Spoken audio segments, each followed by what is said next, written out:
بسم الله الرحمن الرحيم. الحمد لله الذي أنزل على عبده الكتاب ولم يجعل له عوجا قيما لينذر بأسا شديدا من لدنه ويبشر المؤمنين الذين يعملون الصالحات أن لهم أجرا حسنا ماكثين فيه أبدا وينذر الذين قالوا اتخذ الله ولدا ما لهم به من علم ولا لآبائهم كبرت كلمة تخرج من أفواههم إن يقولون إلا كذبا فلعلك باخع نفسك على آثارهم إن لم يؤمنوا بهذا الحديث أسفا إنا جعلنا ما على الأرض زينة لها لنبلوهم أيهم أحسن عملا وإنا لجاعلون ما عليها صعيدا جرزا أم حسبت أن أصحاب الكهف والرقيم كانوا من آياتنا عجبا إذ أوى الفتية إلى الكهف فقالوا ربنا آتنا من لدنك رحمة وهيئ لنا من أمرنا رشدا فضربنا على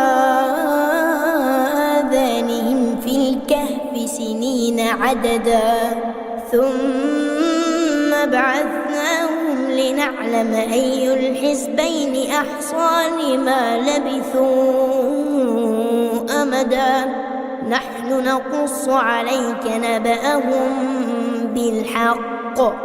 إنهم فتية آمنوا بربهم وزدناهم هدى وربطنا على قلوبهم إذ قاموا فقالوا ربنا رب السماوات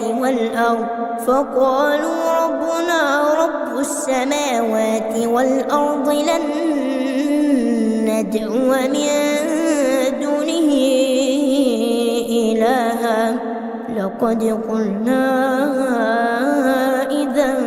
شططا هؤلاء قوم اتخذوا من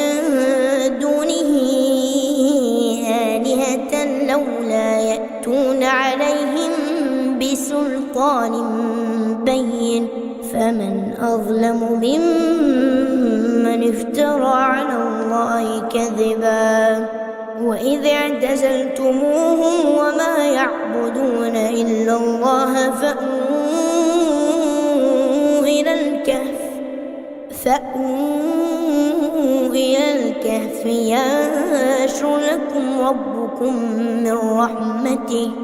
ينشر لكم ربكم من رحمته ويهيئ لكم من أمركم مرفقا وترى الشمس إذا طلعت تزاور عن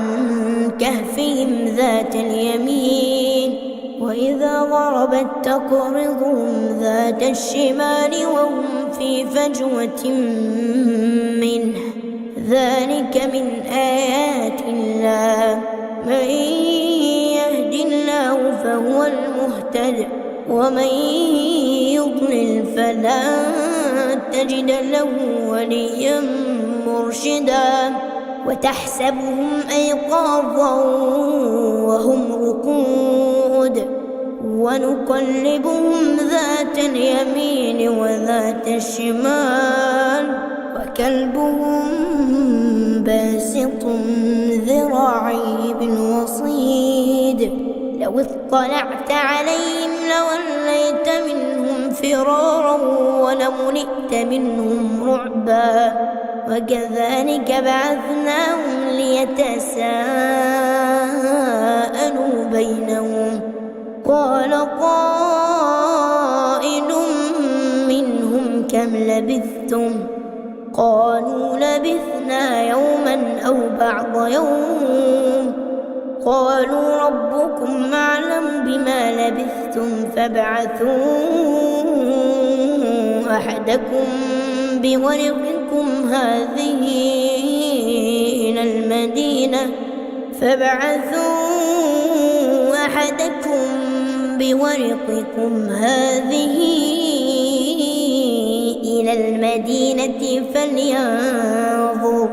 فلينظر أيها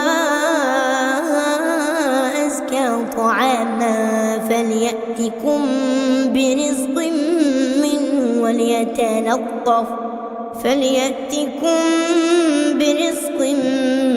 منه وليتلطف ولا يشعرن بكم أحدا.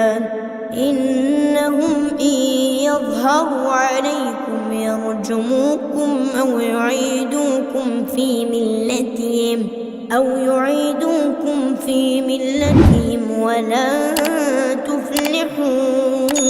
إذا أبدا. وكذلك أعثرنا عليهم ليعلموا أن وعد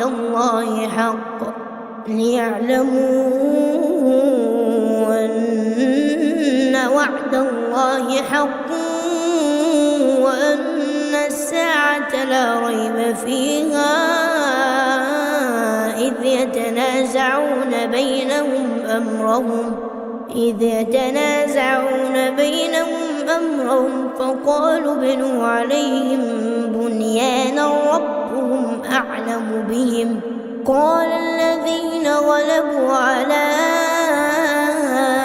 أمرهم لنتخذن عليهم مسجدا. سيقولون ثلاثة رابعهم كلبهم ويقولون خمسة سادسهم كلبهم رجما بالغيب ويقولون سبعة وثامنهم كلبهم. قل ربي أعلم بعدتهم ما يعلمهم إلا قليل فلا تمار فيهم إلا مراء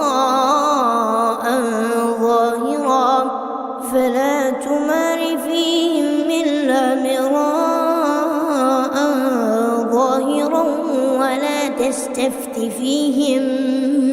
منهم أحدا. ولا تقولن لشيء إني فاعل ذلك غدا إلا أن يشاء الله. واذكر ربك إذا نسيت وقل عسى أن يهديني ربي لأقرب من هذا رشدا. ولبثوا في كهفهم 300 سنين وازدادوا 9.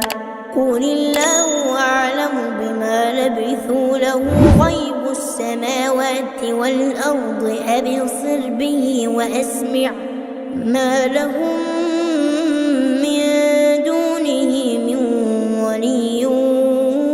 ولا يشرك في حكمه أحدا. واتل ما أوحي إليك من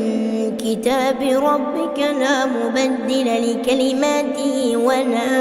تجد من دونه ملتحدا. واصبر نفسك مع الذين يدعون ربهم بالغداة والعشي يريدون وجهه ولا تعد عيناك عنهم تريد زينة الحياة الدنيا. ولا تطع من أغفلنا قلبه عن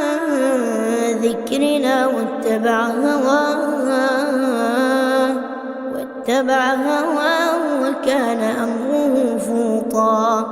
وقل الحق من ربكم فمن شاء فليؤمن ومن شاء فليكفر إنا أعتدنا للظالمين نارا أحاط بهم سرادقها وإن يستغيثوا يغاثوا بماء كالمهل يشوي الوجوه بئس الشراب وساءت مرتفقا إن الذين آمنوا وعملوا الصالحات إنا لا نضيع أجر من أحسن عملا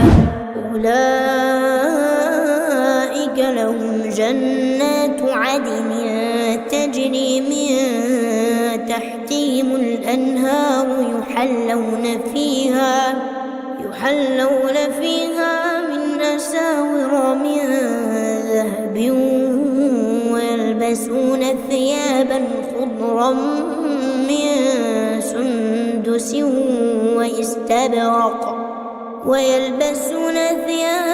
خضرا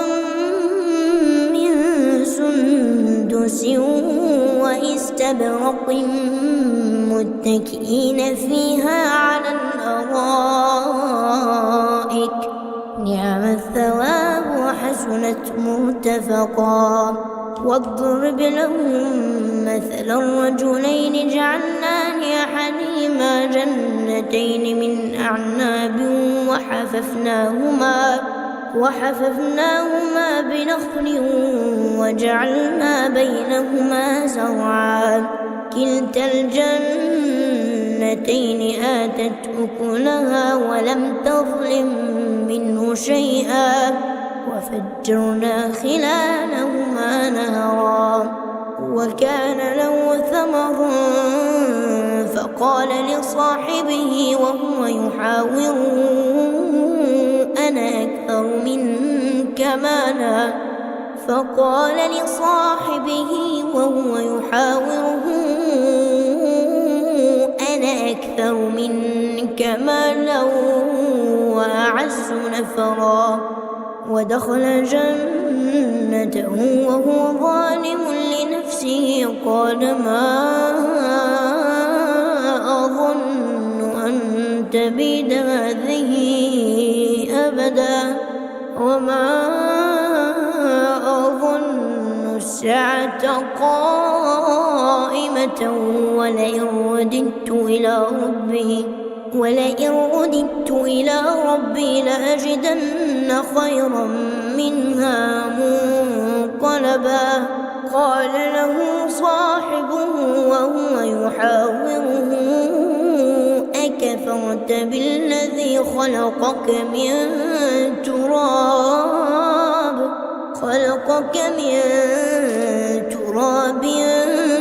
ثم من نطفة ثم سواك رجلا لكن هو الله ربي ولا أشرك بربي أحدا ولولا إذ دخلت جنتك قلت ما شاء الله لا قوة إلا بالله إن ترني أنا أقل منك مالا وولدا فعسى ربي أن يؤتيني خيرا من جنتك ويرسل عليها حسبانا من السماء فتصبح صعيدا زلقا أو يصبح ماؤها غورا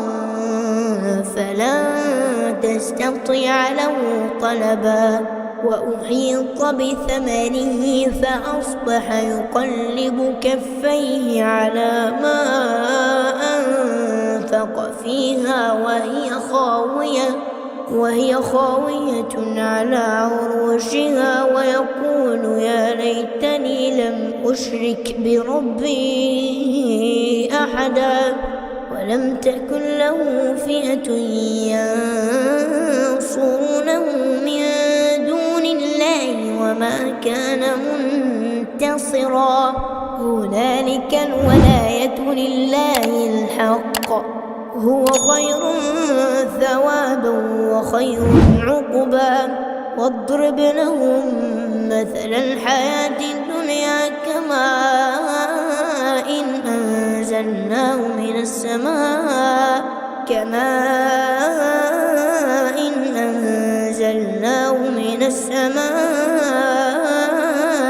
فاختلط به نبات الأرض فأصبح هشيما تذروه الرياح وكان الله على كل شيء مقتدرا المال والبنون زينة الحياة الدنيا والباقيات الصالحات خير عند ربك ثوابا وخير أملا ويوم نسير الجبال وترى الأرض بارزة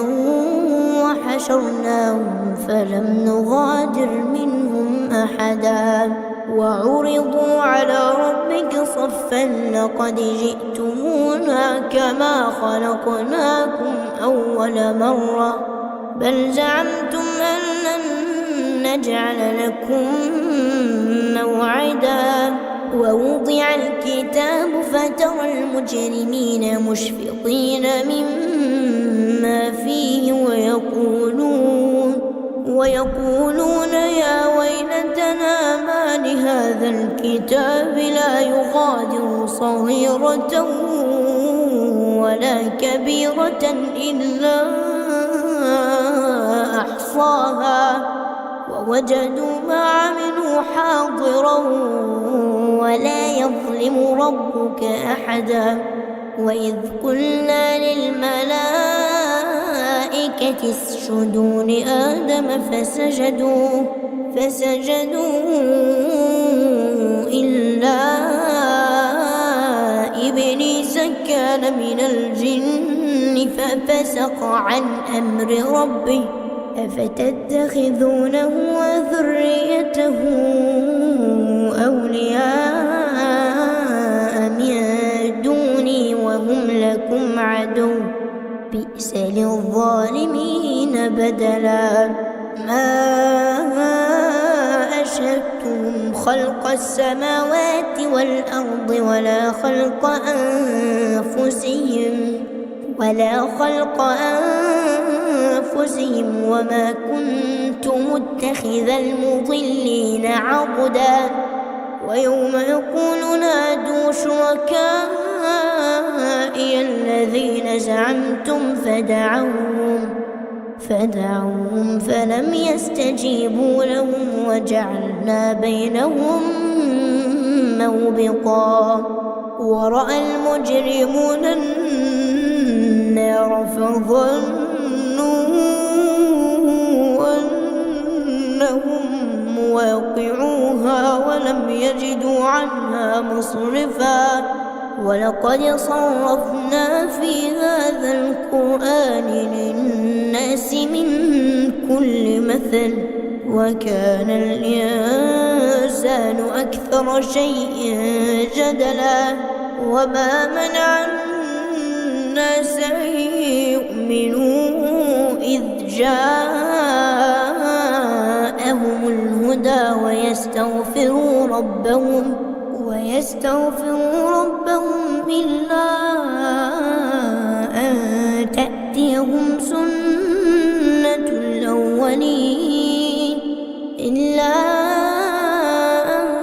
تأتيهم سنة الأولين أو يأتيهم العذاب قبلا وما نرسل المرسلين إلا مبشرين ومنذرين ويجادل الذين كفروا بالباطل ليدحضوا به الحق واتخذوا آياتي وما لينذروا هزوا ومن أظلم ممن ذكر بآيات ربه فأعرض عنها ونسي ما قدمت يداه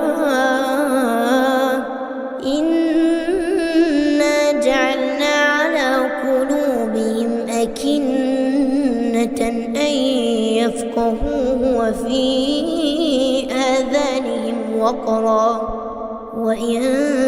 تدعوهم إلى الهدى فلن يهتدوا إذا أبدا وربك الغفور ذو الرحمة لو يؤاخذهم بما كسبوا لعجل لهم العذاب بل لهم موعد لن يجدوا من دونه موئلا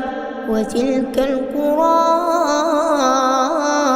أهلكناهم لما ظلموا وجعلنا لمهلكهم موعدا وإذ قال موسى لفتاه لا أبرح حتى أبلغ مجمع البحرين أو أمضي حقبا فلما بلغا مجمع بينهما نسيا حوتهما فاتخذ سبيله في البحر سربا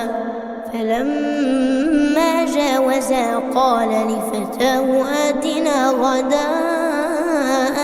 لقد لقينا من سفرنا هذا نصبا قال أرأيت إذ أوينا إلى الصخرة فإني نسيت الحوت وما أنسانيه إلا الشيطان أن أذكره واتخذ سبيله في البحر عجبا قال ذلك ما كنا نبغ فارتدا على آثارهما قصصا فوجدا عبدا من عبادنا آتيناه رحمة من عندنا وعلمناه من لدنا علما قال له موسى هل أتبعك على أن تعلمني مما علمت رشدا قال إنك لن تستطيع معي صبرا وكيف تصبر على ما لم تحط به خبرا قال ستجدني إن شاء الله صابرا ولا أعصي لك أمرا قال فإن اتبعتني فلا تسألني عن شيء حتى أحدث لك منه ذكرا فانطلقا حتى إذا ركبا في السفينة خرقها قال أخرقتها لتغرق أهلها لقد جئت شيئا إمرا قال ألم أقل إنك لن تستطيع معي صبرا قال لا تؤاخذني بما نسيت ولا ترهقني من أمري عسرا فانطلقا حتى إذا لقيا غلاما فقتله قال أقتلت نفسا زكية بغير نفس لقد جئت شيئا نكرا قال ألم أقل لك إنك لن تستطيع معي صبرا قال إن سألتك عن شيء بعدها فلا تصاحبني قد بلغت من لدني عذرا فانطلقا حتى إذا أتيا أهل قرية استطعما أهلها فأبوا أن يضيفوهما فوجدا فيها جدارا يريد أن ينقض فأقامه قال لو شئت لاتخذت عليه أجرا قال هذا فراق بيني وبينك سأنبئك بتأويل ما لم تستطع عليه صبرا أما السفينة فكانت لمساكين يعملون في البحر فأردت أن أعيبها وكان وراءهم ملك يأخذ كل سفينة غصبا وأما الغلام فكان أبواه مؤمنين فخشينا أن يرهقهما طغيانا وكفرا فأردنا أن يبدلهما ربهما خيرا منه زكاة وأقرب رحما وأما الجدار فكان لغلامين يتيمين في المدينة وكان تحته كنز لهما وكان أبوهما صالحا فأراد ربك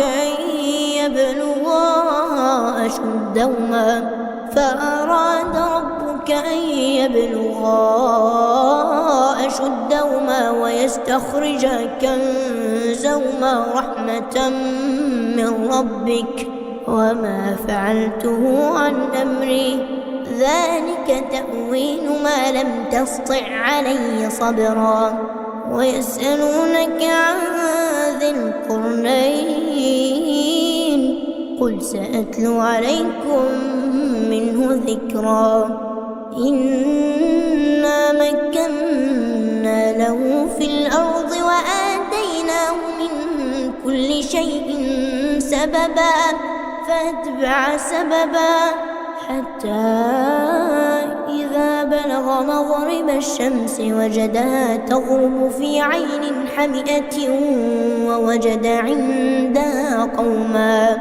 قلنا يا ذا القرنين إما أن تعذب وإما أن تتخذ فيهم حسنا قال أما من ظلم فسوف نعذبه ثم يرد إلى ربه فيعذبه عذابا نكرا وأما من آمن وعمل صالحا فله جزاء الحسنى وسنقول له من أمرنا يسرا ثم أتبع سببا حتى إذا بلغ مطلع الشمس وجدها تطلع على قوم لم نجعل لهم من دونها سترا كذلك وقد أحطنا بما لديه خبرا ثم أتبع سببا حتى إذا بلغ بين السدين وجد من دونهما قوما لا يكادون يفقهون قولا قالوا يا ذا القرنين إن يأجوج ومأجوج مفسدون في الأرض فهل نجعل لك خرجا على أن تجعل بيننا وبينهم سدا قال ما مكني فيه ربي خير فاعينوني بقوة أجعل بينكم وبينهم ردما آتوني زبر الحديد حتى إذا ساوى بين الصدفين قال انفخوا حتى إذا جعله نارا قال آتوني أفرغ عليه قطرا فما استطاعوا أن يظهروه وما استطاعوا له نقبا قال هذا رحمة من ربي، فإذا جاء وعد ربي جعله دكاء وكان وعد ربي حقا. وتركنا بعضهم يومئذ يموج في بعض ونفخ في الصور فجمعناهم جمعا وعرضنا جهنم يومئذ للكافرين عرضا. الذين كانت أعينهم في غطاء عن ذكري وكانوا لا يستطيعون سمعا. أفحسب الذين كفروا أن يتخذوا عبادي من دوني أولياء إنا أعتدنا جهنم للكافرين نزلا. قل هل ننبئكم بالأخسرين أعمالا الذين ضل سعيهم في الحياة الدنيا وهم يحسبون أنهم يحسنون صنعا. أولئك الذين كفروا بآيات ربهم ولقائه فحبطت أعمالهم فلا نقيم لهم يوم القيامة وزنا. ذلك جزاؤهم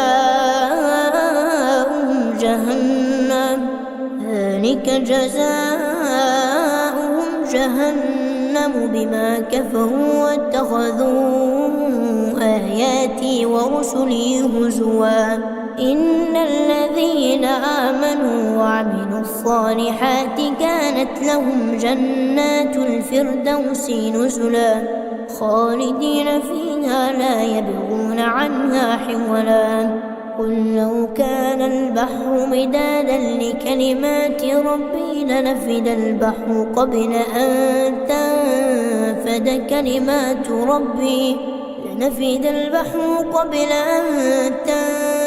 كلمات ربي ولو جئنا بمثله مددا. قل إنما أنا بشر مثلكم يوحى إلي أنما إلهكم إله واحد فمن كان يرجو لقاء